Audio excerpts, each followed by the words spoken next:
सास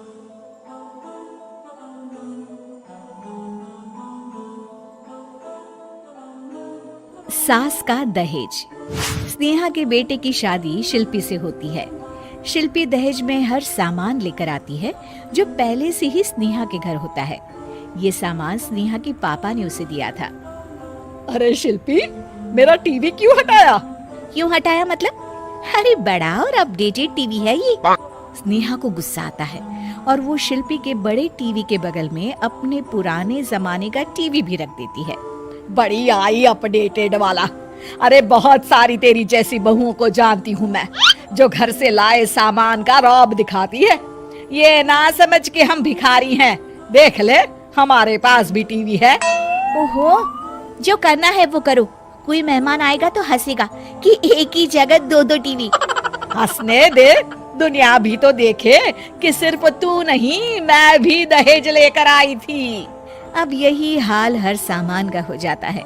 drawing room में एक साथ दो तरह के सोफे रखे होते हैं, एक नया आलीशान तो एक पुराना लकड़ी का। शिल्पी स्नेहा की इस आदत से काफी दुखी हो जाती है। एक टीवी पर रामायण चलती है तो बगल की टीवी में फिल्मी गाने, किसी को किसी की आवाज भी सुनाई ना पड़े वैसे। घर के दूसरे सदस्य भी सास बहू की इस आदत से परेशान हो जाते हैं। एक दिन स्नेहा की बहन उसके घर आती है और घर का नजारा देखकर हैरान हो जाती है। कहीं पुरानी फ्रिज के बगल में, कहीं नई फ्रिज तो कूलर के ठीक ऊपर एसी। अरे स्नेहा, ये तूने घर की क्या हालत बना रखी है?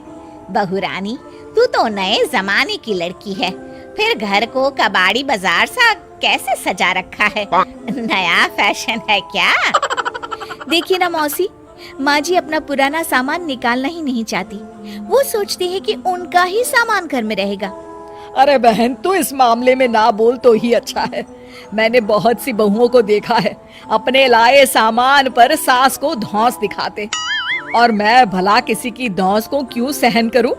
मेरे पास तो सारा सामान है, और वैसे भी क्या कहते हैं, ओल्ड इज गोल्ड। अब क्या था, शिल्पी ये सुनते ही भड़कती है और जोर जोर से चिल्लाने लगती है। वाह माँ जी वाह, जरा अपना सोफा तो देखिए, ऐसा लग रहा है खुदाई से निकला है लकड़ी का। और मेरा सोफा देखिए कैसे लेदर की चमक और गुदगुदा सा है। अरे आपका तो पुराना धुराना सा है।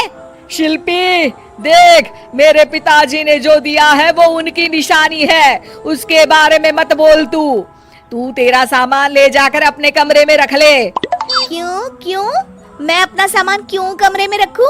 और जो मेरे ससुराल आए वो यही कहे, ओ कितना ओल्ड फैशन घर है। दोनों की बहसा बहसी में मौसी सर पकड़ लेती है। तुम दोनों जब देखो तब लड़ती रहती हो। मैं तो चली किचन में बादाम का शरबत बनाने। सुन, बादाम का सिलबट्टा जो मेरी माँ ने दिया था उसमें पीस लेना। तो शिल्पी बोल पड़ती है, मौसी कसम है आपको, आप मेरे पापा की दी मिक्सी में ही बादाम पीसिएगा। खैर, मौसी तो जाती है किचन में, लेकिन ड्राइंग रूम में सास बहू की बहसा बहसी जारी रहती है। तभी शिल्पी को गुस्सा आ जाता है और वो अपने पापा के दिए सोफे पर जाकर जोर से बैठती है, लेकिन तभी सोफा जोर से आवाज कर टूट जाता है। हे भगवान, ये क्या हुआ? ये सोफा कैसे टूट गया? बेटा, अब समझ में आया ओल्ड इज गोल्ड क्यों कहा जाता है। टूट गया ना तेरा सोफा।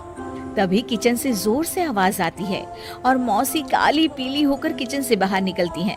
शिल्पी, तुम्हारी कसम के चक्कर में मैंने बादाम के लिए मिक्सी का उपयोग किया था, लेकिन जैसे ही प्लग ऑन किया, अरे मेरा ये हाल हो गया। और भरोसा करो आजकल की चीजों पर। मैंने तो कहा था तुझसे, माँ की सिलबट्टे पर बादाम को पीसती तो तेरा ये हाल ना होता और स्वाद का स्वाद बरकरार रहता।